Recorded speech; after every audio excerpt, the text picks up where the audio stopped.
지난 주간에 그 TV의 그 프로그램에 소방관이 이렇게 활동하는 그런 현장을 이렇게 보여주더라고요. 근데 이제 소방관들끼리 대화하는 중에 화재가 나면 출동을 하는데 불이 나면 그 안에 있던 사람이 불을 피해서 다 나오잖아요. 그 안에 있으면 죽으니까. 그런데 소방관은 그때에 그 속에 들어간다 이거예요. 다른 사람은 다 나오는데 소방관은 그 속에 들어가야 된다는 거예요. 불을 피해서 안 죽으려고 살려고 다 빠져나오는데 소방관은 그 불 속에 들어가야 된다는 거예요. 물론 불을 끄기 위해서 들어가지만은 혹시나 그 속에 아직도 사람이 남아있는지, 아직도 어디에 사람이 갇혀있는지 그 사람을 찾기 위해서 그때 들어간다는 거죠. 물론 완전 무장을 하고 들어가지만은 불기운에다가 가스에다가 사실 들어가면 죽거든요. 죽음을 무릅쓰고 소방관은 사명을 갖고 그 불 속에 들어가는 거예요. 그래서 참 애처롭게도 그 희생되는 그 소방관들이 있어요.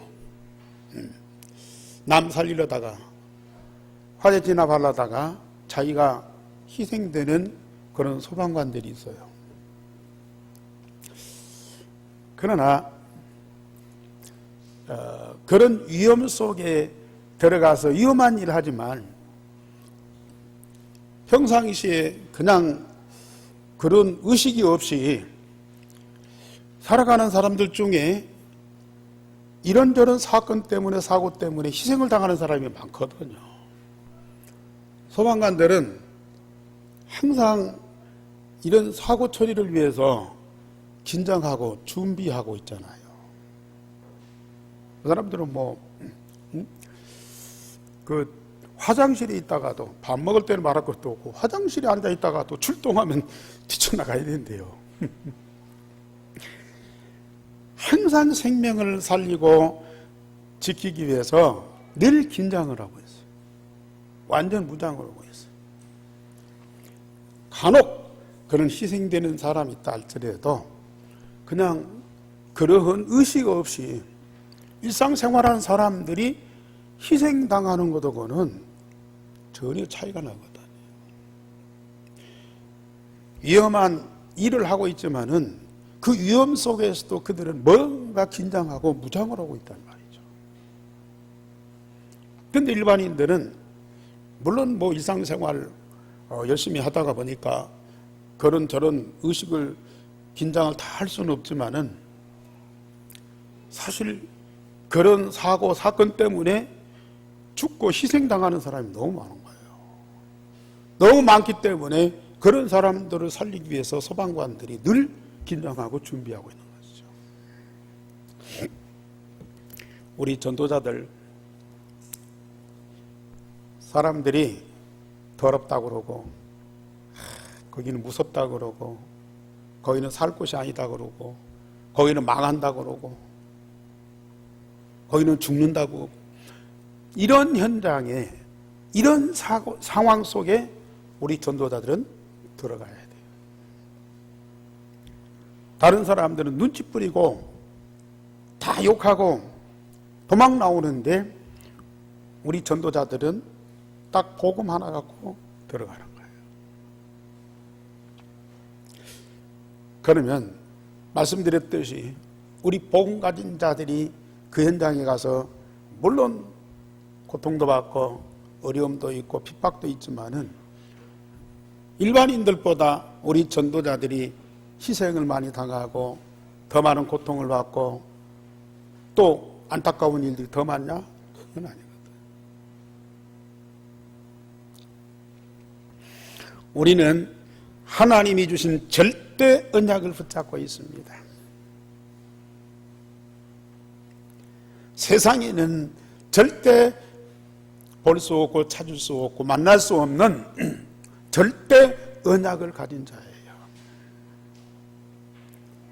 오직 그리스도, 오직 하나님 나라, 오직 성령 충만이 각인 뿌리 체질된 사람들입니다. 어떤 현장, 어떤 사고, 어떤 상황에서도 살아남을 뿐만 아니라 모든 사람, 모든 현장을 하나님의 나라로 바꿀 수 있는 그런 답을 가지고 있는 사람들, 그런 힘을 가지고 있는 사람들이 그게 전도자입니다. 이 언약을 붙잡고 하나님의 절대 목표를 향하여서, 하나님의 절대 목표는 천하만민 모든 족속을 복음으로 다 살리는 겁니다.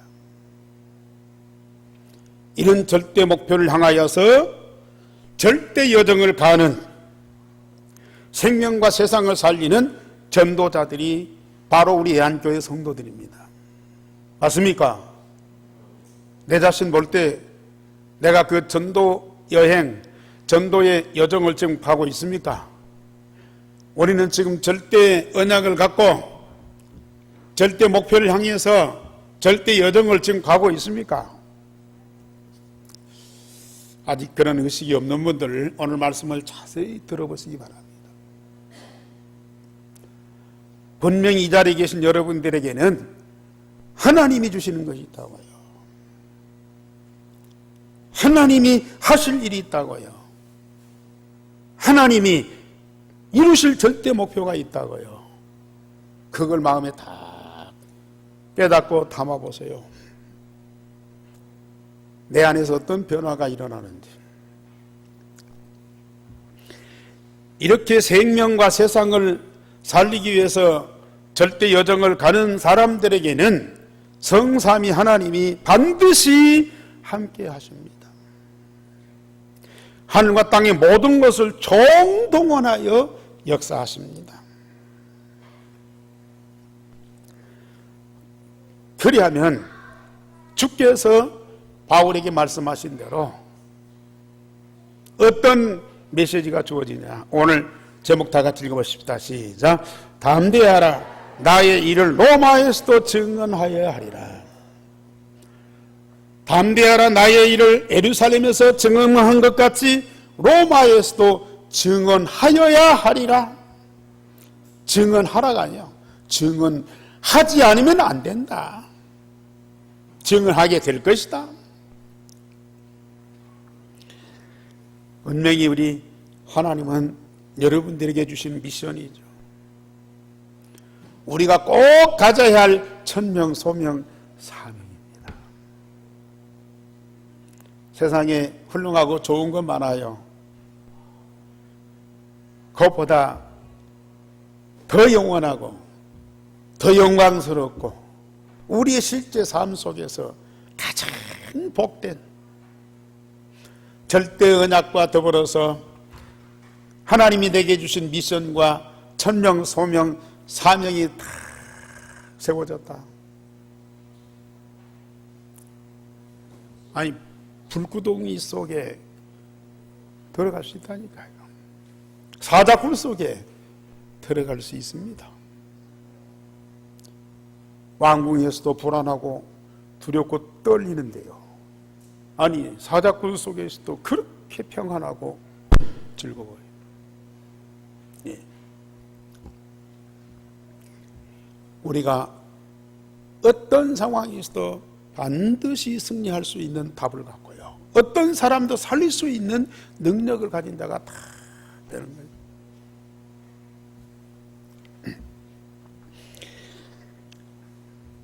담대하라. 나의 일을 예루살렘에서 증언한 것 같이 로마에서도 증언하여야 하리라. 오늘 내게 주시는 하나님의 음성으로, 내게 주신 하나님의 미션으로 다 붙잡으시기 바랍니다. 하나님께서 여러분들을 통해서 이루실 절대 목표가 반드시 있어요. 그걸 나의 언약으로 딱 붙잡아요. 나 일평생의 삶의 목표로 다 붙잡아요. 그러면 내가 얼마만큼 안정되고 평화롭고, 그리고 우리의 삶이 그렇게도 즐겁고 세상 모든 사람들 중에 가장 영광스러운 자가 다 되는 겁니다. 그래서 하나님은 첫째, 전도자 바울에게 로마를 살리라는 미션을 주셨습니다. 우리가 사도행전에서 보았듯이 바울은 지금까지 하나님의 인도 응답을 받고 제1차 전도여행, 제2차 전도여행, 제3차까지 다 마쳤잖아요. 그 전도여행을 성공적으로 마쳤습니다. 안디옥 교회 파송을 받고 마게도냐 전 지역과 아시아 일부를 다니면서 복음운동을 펼쳤습니다. 그 현장에 하나님이 준비하신 제자들을 찾았어요. 그리고 교회를 세웠어요. 그리고 그 현장과 지역을 살릴 수 있는 복음운동을 지속할 수 있도록 시스템을 다 만들어 놓고 왔어요. 얼마나 멋있습니까? 그런데 주께서 다시 바울을 불러줬어요. 이제 모든 사역이 다 끝난 줄 알았어요. 자기의 사명이 거기까지인 줄 알았어요. 그런데 주님이 바울을 다시 부릅니다. 하나님의 절대 목표인 강대국 로마에서 하나님의 역사를 보아야 하리라.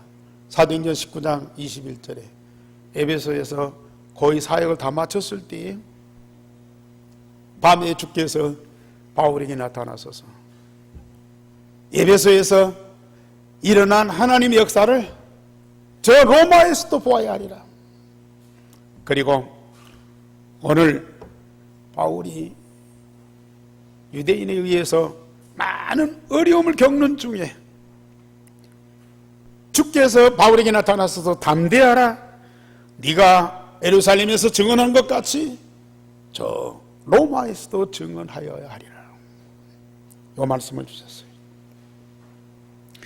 모든 족속 천하 만민에게 복음을 증거하기 위하여 강대국에서 먼저 복음운동이 일어나고 거기서 전도 제자가 세워져서 모든 족속으로 나가게 된다는 하나님의 이 스케줄입니다.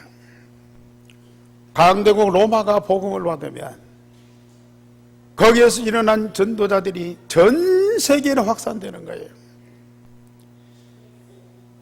그래서 로마가 복음을 받으니까 로마에서 전 유럽으로 복음이 확산되었어요. 유럽에서 저 아메리카로, 아프리카로 선교사들이 갔잖아요. 이제 아메리카에서 아시아로요. 그래서 우리가 지금 복음 받고 이 축복을 누리고 있잖아요. 그때 만약에 바울이 로마에 가지 않았다면 아마 지금 역사가 어떻게 일어날지 모르겠어요. 그런데 하나님이 로마에 바울을 보냈어요. 로마가 복음을 받으니까 그 로마에서 그 강대국 로마가 가지고 있는 정치적인, 군사적인, 문화적인, 경제적인 그 힘을 가지고요 전 세계로 복음을 확산시키는 거예요. 7명의 렘넌트들이, 요셉과 모세는 애굽에서, 사무엘과 다윗은 블레셋에서, 엘리야와 엘리사는 아람 나라에서, 다니엘과 그 친구들은 바벨론이라는 강대국, 여기에서 지금 바울은 초대교회는 이 로마에서 복음운동하게 하셨어요. 물론 작은 나라도 또 소수민족도 복음을 받고 구원받아야 돼요.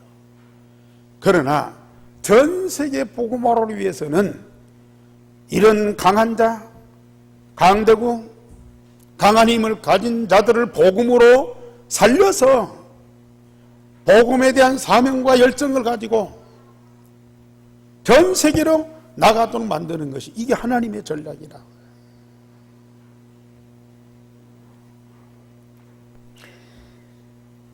그런데 어떻게 강대국에 가서 그 대단한 사람들에게 복음을 전해서 복음을 살려야 되느냐. 우리 예수님께서 방법을 알려주셨어요. 로마에 가서 일하지 말고 로마에 가서 그들을 살리려고 애쓰지 말고 로마의 하나님이 어떻게 역사하시는 것을 보아라.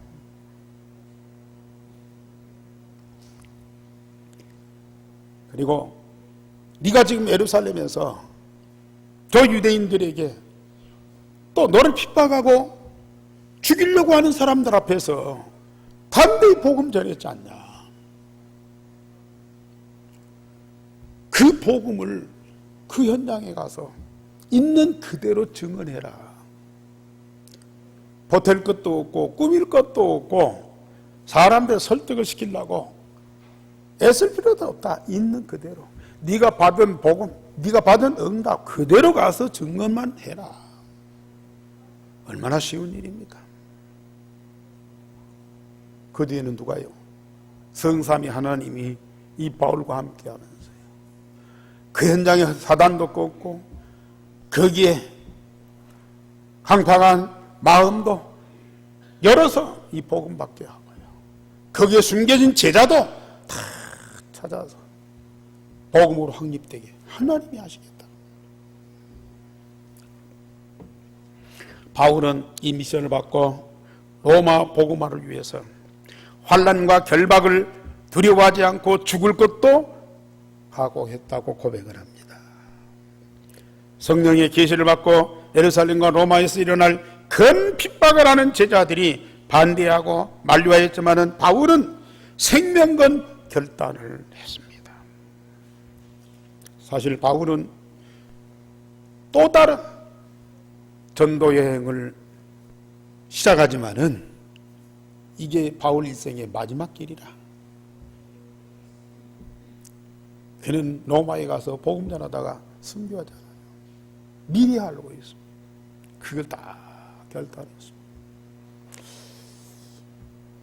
절대 언약 이 복음을 24시 풍성하게 누리는 바울은 늘 고백했잖아요. 사나 죽으나 나는 내 것이 아니고 주의 것이다. 그래서 살든지 죽든지 내 몸에서는 오직 그리스도만 존귀하게 되기를 원한다. 내가 사는 것도 주를 위하여 죽는 것도 주를 위하여. 왜요? 내 것이 아니고 주님의 것이기 때문에. 바울의 주인된 주님께서 이 바울을 얼마만큼 응답하시면서 영광스럽게 하셨습니까?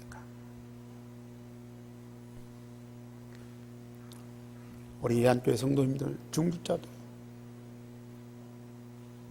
이런 전도자의 삶을 꼭 사셔야 돼요. 이런 전도자의 여정을 반드시 가야 됩니다. 이게 특별한 사람, 특별한 길이 아니에요. 이게 복음 가진 하나님의 자녀에게 당연한 삶이고 당연한 길이에요.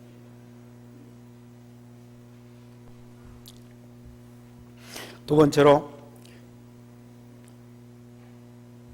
하나님의 절대 목표가 이루어지는 것을 사단이 절대 방해를 합니다. 로마가 복음화되면 전 세계 복음이 확산된다는 것을 사단이 너무나 잘 알고 있습니다. 그래서 모든 방법을 동원해서 이걸 방해합니다. 지금까지 사단이 세상의 임금으로 공중의 권세를 잡고 모든 사람, 정치, 경제, 문화를 다 흑암으로 끌고 가서 이로 인하여 저주와 재앙 속에 멸망하게 하고 있잖아요. 그런데 만약에 바울이 복음 들고 로마에 와서 로마를 복음으로 변화시키면 이 사단이 설 자리가 없어요. 자기 영역을 다 내놓아야 돼요. 세상 임금 노릇을 할 수가 없어요. 그러니까 이걸 막을 수밖에 없잖아요. 그래서 전도자들은 싸워야 돼요. 전쟁해야 돼요. 칼과 창을 들고 무기를 갖고 육신적인 싸움이 아니라 영적인 싸움 싸워야 돼요. 바울은 이 예루살렘에서도 그랬잖아요. 사람들한테 억울하게 끌려가서 매를 맞고 감옥에 갇히고 온갖 수모를 다 갖췄어요. 그러나 바울은 한 번도 그들을 대항해 본 적이 없어요. 물론 자기가 가진 복음운동 이걸 당연히 알리고 그들에게 증거했지만은 나를 살려달라. 나는 죄를 지은 사람이 아니고 나는 죽을 사람이 아니다.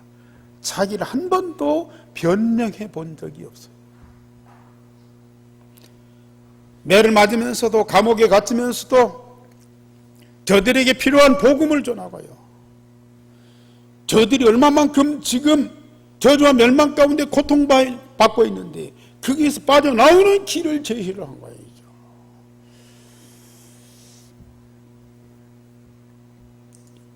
그래서 바울이 이방인을 데리고 성전에 들어갔다는 제목으로 유대인들이 소동을 일으켜서 죽이려고 지금 이 21장, 22장에서 난리를 폈잖아요. 그리고 오늘 23장에서는 대제사장 장로들이 동원돼 가지고 바울이 모세 율법을 어겼다. 그래가지고 매로 치고 또 죽은 자의 부활이 있다고,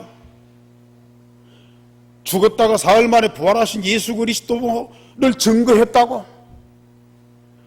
그걸 이유로 삼아서 이 바울을 잡아서 죽이려고 해요. 그게 당연한 복음인데요. 그걸 안 들으려고 그래요. 심지어 바울을 죽이기 전에는 먹지도 아니하고 마시지도 않겠다는 40명의 결사대가 결성됐어요. 한두 명도 아니고요.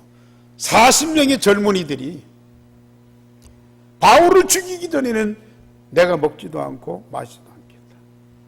차라리 바울이 안 죽으면 우리가 죽겠다고 말이에요. 복음 전에서 생명 살리려고 생명 건 전도자들이 있는가 하면요, 반대로 복음 전하는 전도자들을 죽이려고 생명 건 자들이 있다니까요. 여러분들은 어느 편입니까? 나는 관심이 없어. 냅둬 버리지 내가 상관해요. 그런데 진짜 이 복음을 받지 않으면요, 복음을 반대하는 자예요. 예수님께서 그런 말씀하셨어요. 나와 함께하지 않는 자는 참 복음을 반대하는 자들이다. 그럴 수밖에 없죠. 영적으로 다르니까. 복음과 하나 되어서 함께하지 않으면 복음을 반대하는 자요, 복음을 막는 자입니다.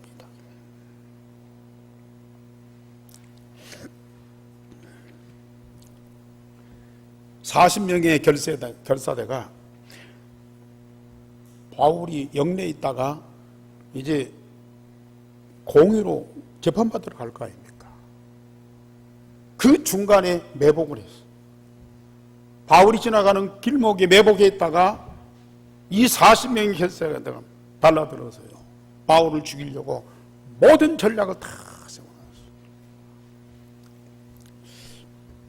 참, 바울이 죽는 길밖에 없잖아요.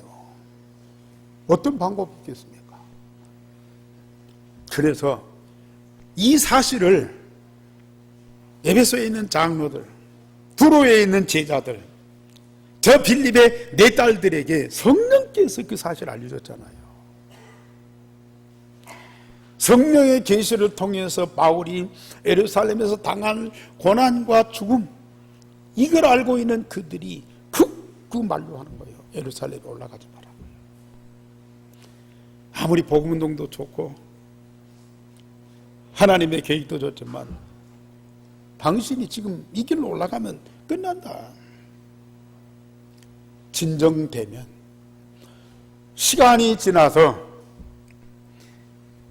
여유가 생기면 그때 올라가도 되지 않느냐, 이런 식이죠. 그럴 만하죠. 이게 타당한 얘기 아닙니까? 그러나 그것은 인간적인 입장에서 동정입니다. 하나님의 절대 목표를 본 자들은 하나님의 절대 능력을 믿기 때문에 담대하게 되고 두려워하지 않게 됩니다. 우리는 정말 이 복음 가진 전도자들, 세상의 보호와 세상의 위로와 세상의 평안도 필요하지만은 하나님이 주신 능력과 응답과 그의 보호하심이 우리들에게 절대 필요한 거예요. 아니, 꼭 이런 때만 하나님이 응답하십니까?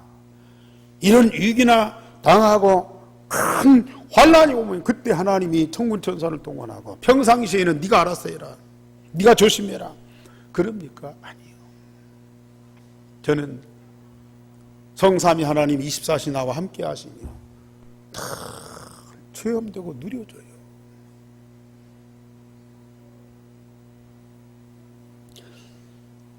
큰 위기 환난에서 담대한 그 사람들은 작은 일에도 평상시에도요, 다를 이 평안과 기쁨과 큰 생명의 즐거움이 있거든요.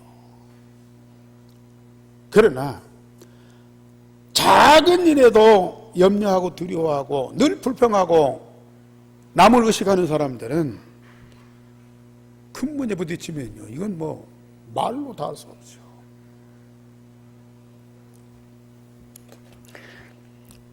세 번째로, 그러나 하나님이 바울의 생명을 보호할 중요한 사람들을 준비하셨습니다. 하나님의 목표를 이룰 때까지 여러분들의 생명은 하나님이 절대 보호하십니다. 내가 나의 생명을 지키고 내가 나의 생명을 연장시키고 나의 생명을 이기 위해서 내가 탈출하는 그것도 있어야 되겠지만은 사실은 여러분들은 하나님의 절대 계획 속에 있어요. 그 계획을 이룰 때까지 하나님은 여러분들을 철저히 지켜 보호하십니다. 아무도 건드릴 수 없도록, 어떤 질병도 여러분들을 건드릴 수 없도록 역사하시죠. 꼭 믿으시기 바랍니다. 바울의 생길이 이 40명의 결사대가 바울을 죽이려고 중간에 매복하고 있는 정보를 알았어요. 그래 그걸 바울에게 알려줬어요. 아무도 이 사실을 알 수도 없고 알려주는 자 없는데요, 어떻게 바울의 생길이, 조카가 그 정보를 알았다니까요. 그 하나님 은혜죠. 하나님의 특별한 역사죠.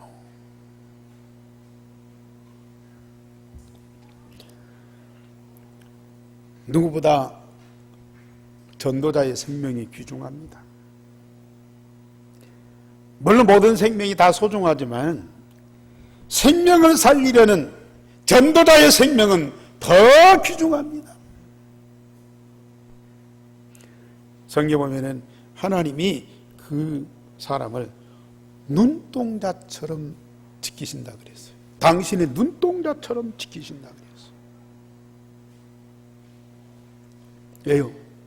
천하보다 소중하기 때문에. 복음 가진 여러분들, 전도자인 여러분들, 생명이 얼마나 소중한지. 그래서 위기가 닥치고 환난이 오면은 하나님은 누구를 통해서라도 그 위기와 혼란에서 해방시켜 주신다니까요.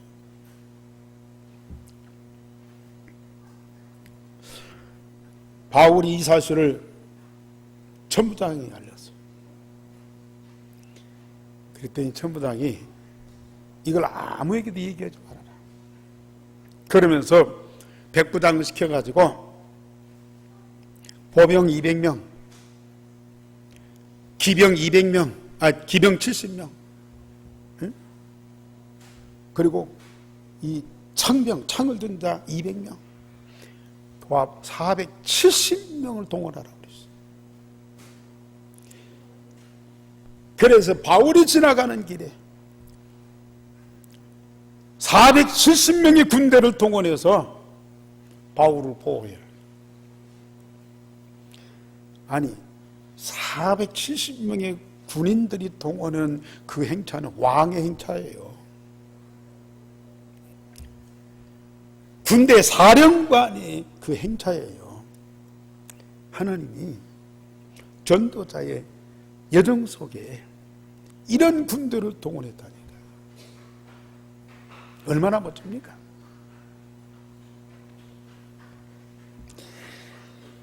이 소식을 들은 천부장이요, 군대를 동원할 뿐만 아니라 그 공회당으로 갈 필요가 없다. 바울을 어디로 인도하느냐? 벨릭스 총독에게 보냅니다. 공회 앞에서 바울이 가서 재판받으면 이 말 저 말 난리 나고요. 특별히 바리새인들 사두개인들이요, 영적으로 달라가지고 서로 싸워요. 그래 바울을 중간에 두고 막 서로 싸우면서 바울을 막 지적하려고. 그럴 필요 없어요. 바울을 이 천부장이, 하나님 믿지도 않는 이 천부장이 바울을 누구한테? 벨릭스 총독한테 보내. 그래야 정식으로 재판이 되고 유모죄가 가려져. 그러면서 편지를 씁니다. 총독에게. 많은 사람들이 이 바울이라는 사람을 고발하고 재판하고 소요를 일으켰는데, 내가 볼 때는 종교의 율법에 관한 문제지 이 사람이 살고 죽을 그런 죄를 범한 일이 없다. 그러니 각하께서 참고해 주시라. 딱 편지를 내서 총독에게 보냅니다. 그리고 바울을 총독에게 다 보냅니다. 하나님이요, 얼마나 세밀하게 인도하시는지. 왜?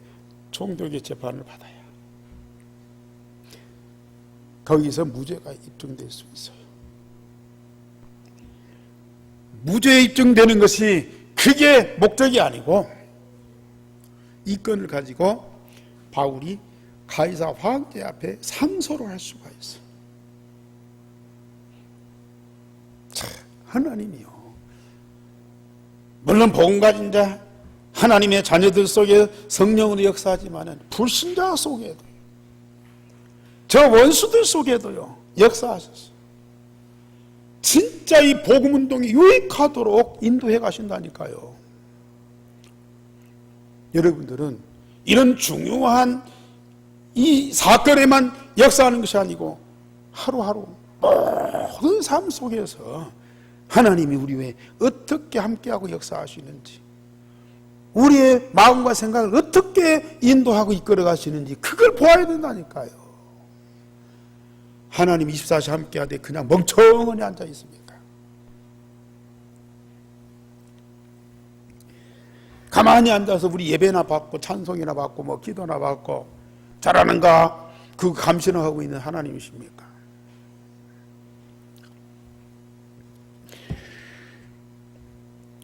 정말 우리 하나님이 전도자의 모든 삶을 하나도 놓치지 않고 챙기십니다. 지금은 군대를 동원했지만요, 필요하다면 하늘의 천군 천사를 총동원하십니다. 그러니 전도운동이 힘든 거예요. 전도자 가는 길에 많은 위기도 있고 환난도 있고 핍박도 기다리고 있지만 그것 때문에 우리가 두려워하거나 염려하거나 낙심하거나 포기해요? 저 대적자들보다 원수들보다 더 막강한 힘을 가진 여호와께서 우리와 함께 하시며 하늘의 군대가 동원되고 천국의 보좌의 배경이 우리 가운데 있는데 우리는 이걸 가지고 조금만 가서 현장에 가서 하나님이 함께 하시고 역사하는 것을 보고요, 우리에게 와 있는 복음과 그 응답을 증거만 하면 되는데요, 그건 안 해요. 지금 예루살렘, 마게도냐, 소아시아, 에베소에서 일어났던 그 하나님의 역사 보세요. 바울같이 일평생 고칠 수 없는 병든 몸을 가지고도 그 일을 얼마나 넉넉히 감당했습니까? 바울이 한 번도 내가 피곤하다, 나는 지쳐서 쉬어야겠다, 여기는 너무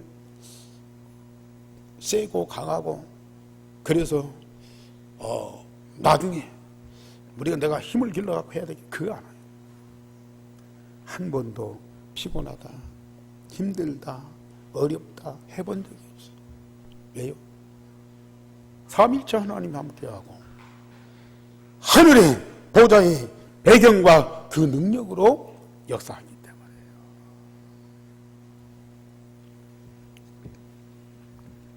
로마 더 하나님 크게 역사하실 텐데요, 강대국 하나님은 더 큰 군대를 동원하실 텐데요, 당연히 해야 할 일이죠.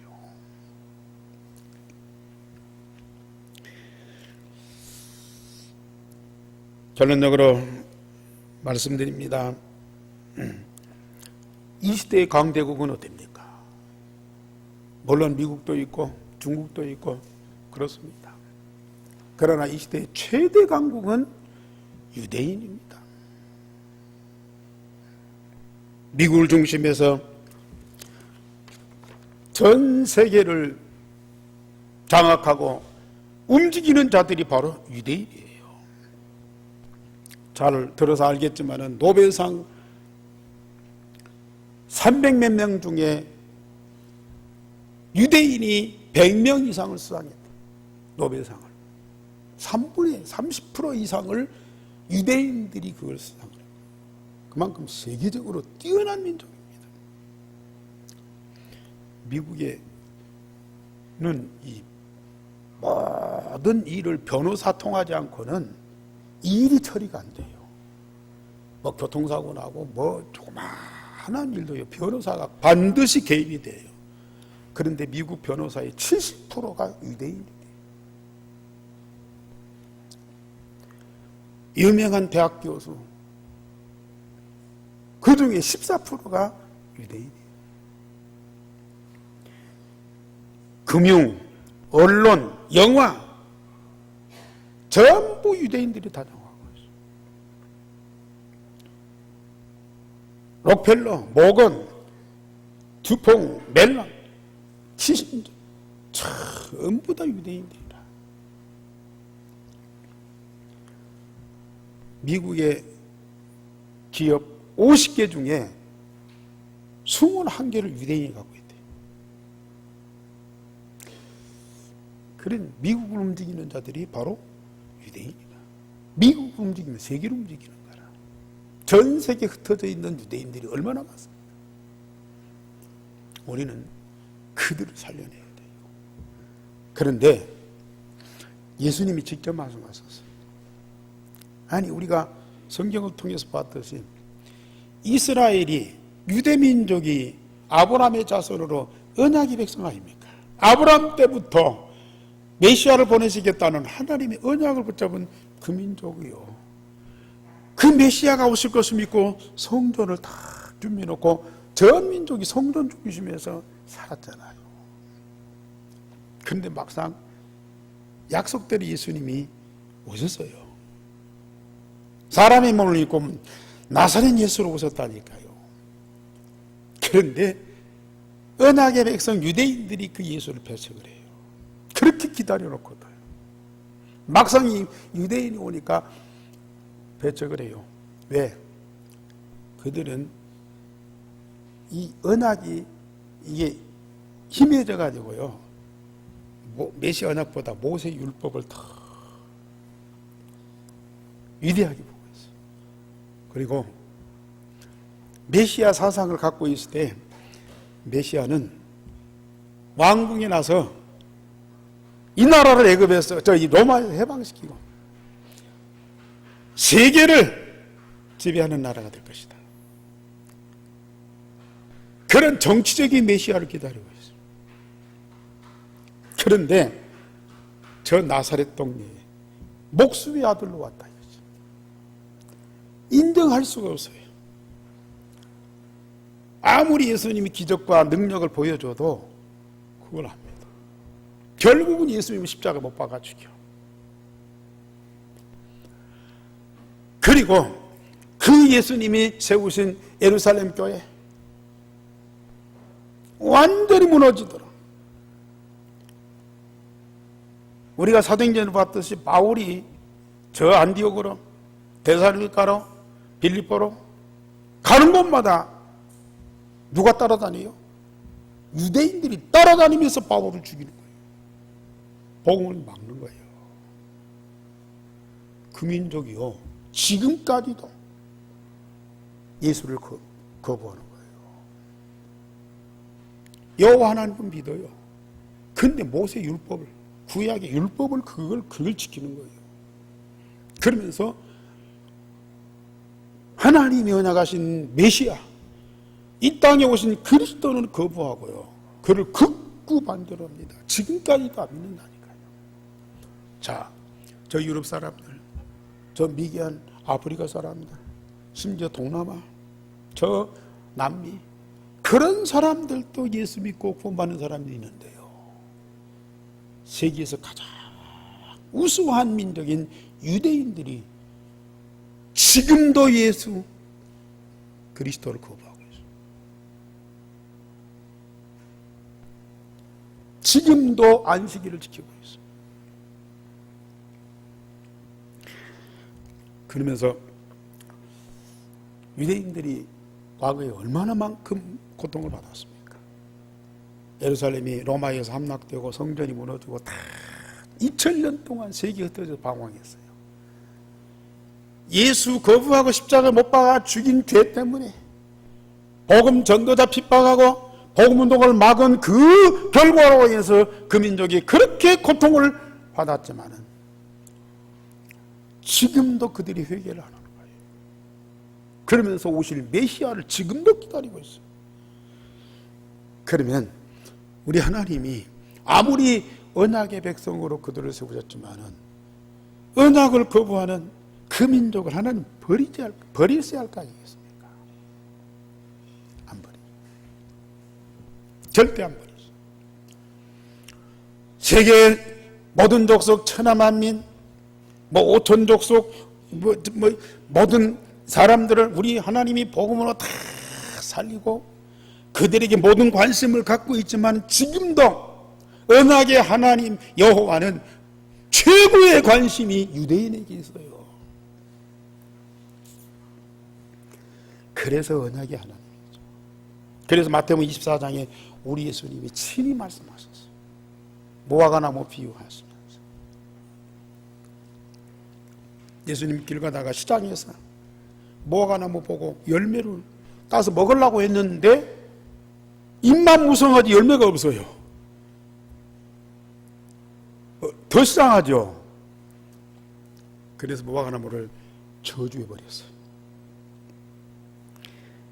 그런데 다른 동네에 갔다가 돌아오는 길에 베드로가 보니까 예수님이 저주했던 무화과가 잎이 완전히 말라져 버렸어요. 불과 몇 시간 사이에 그 생생한 나무가 말라 비틀어졌단 말이죠.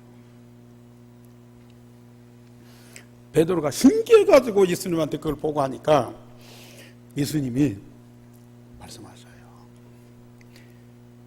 이 저주받은 무화과나무가 다시 잎이 피고 꽃이 피고, 꽃보다는 잎이 피고 열매가 맺을 때가 온다.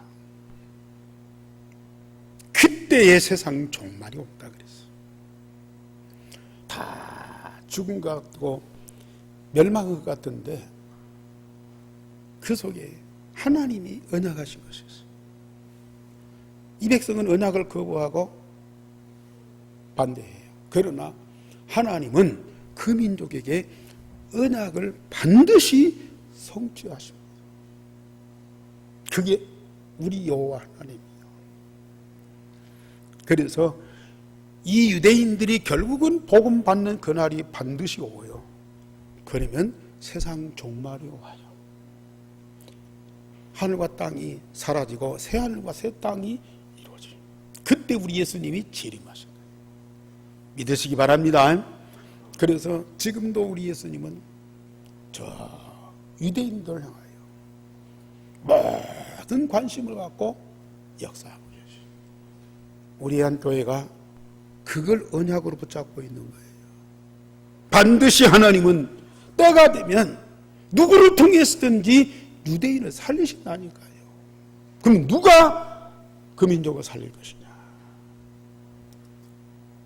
물론 누구를 통해서도 하시는데 우리는 그 하나님의 약속을 붙잡고 기도하자고 말이에요. 기도도 안 합니까? 기도도 못 합니까? 저는 매일 유대인 마음에 담고 기도, 그 현장을 놓고 기도. 하나도 이루어지는 것이 없어요. 과거에 중앙아시아 가서 유대인 만나서 식사한 적이 있어.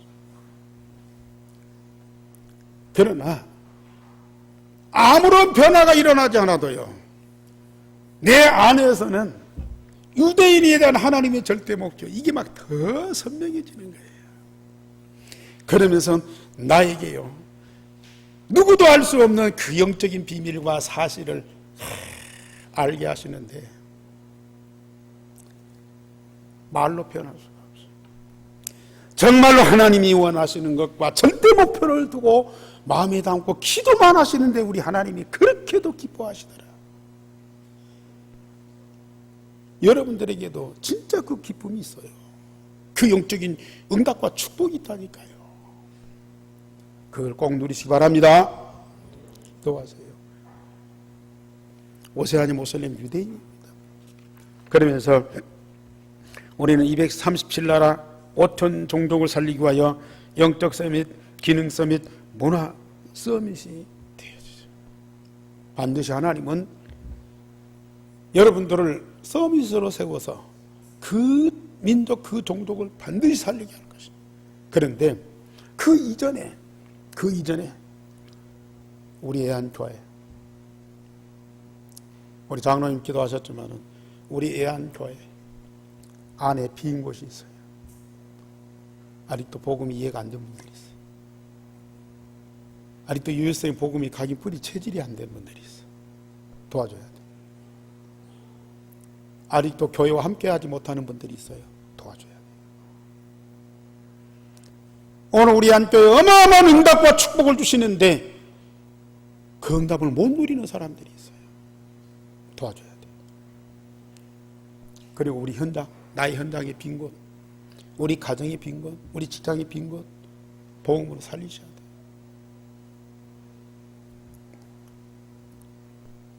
우리는 그 현장에 하나님의 역사를 보면 된다니까요.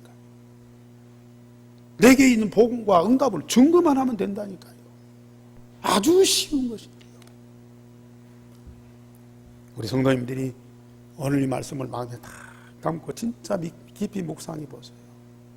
하나님이 여러분들 안에서 엄청난 영적인 새 힘을 주십니다. 생명의 참 기쁨을 주십니다. 그런 현장에서 하나님 역사하는 그 증거를 보게 하십니다. 기도하겠습니다. 하나님, 감사를 드립니다. 말씀하신 대로 반드시 이루실 줄을 믿습니다. 말씀하신 대로 응답을 누리는 우리 온 성도들이 되게 하여 주시옵소서. 바본에게 로마를 허락하셨듯이 우리에게 유대인을 허락하셨습니다. 정말 하나님이 약속하신 것을 반드시 이루실 줄을 믿습니다. 언약으로 잡고 기도하는 자들이 되어지게 하시고 그것을 이루시는 하나님의 역사를 보는 자들이 되게 하여 주옵소서. 주 예수 그리스도의 이름으로 기도하옵나이다. 아멘.